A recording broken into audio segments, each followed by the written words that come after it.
Dayon dahil kay daghan makay kog parcel lang abot. So ako ni i-share sa inyo ha, no? So maghatag po ko ani sa ako ang mga followers day no, sa ako ang mga viewers. Oh. So dahil nani kadaghan ng parcel ako ang abrihan karon day no. Kay mali akong trabahuan day sulod sa isa ka adlaw. So nano siya kadaghan na day no day.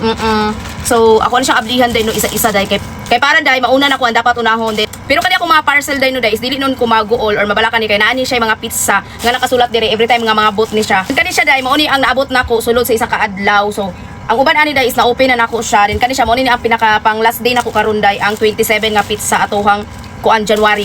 So January pa ni siya day. So daghan man gud kay nag-abot-abot atong January 27.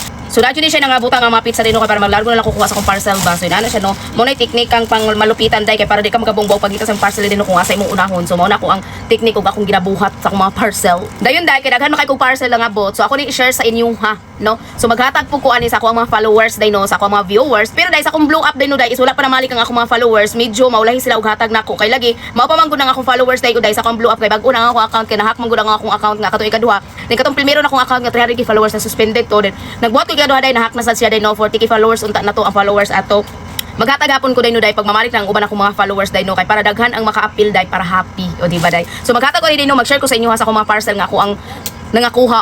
Muna day pag-follow na mo sa kuha day no, pag-share na mo sa kuha day kay para isa mo sa ato ang malista or ato ang mabunutan ba. Ug mo day to no bay.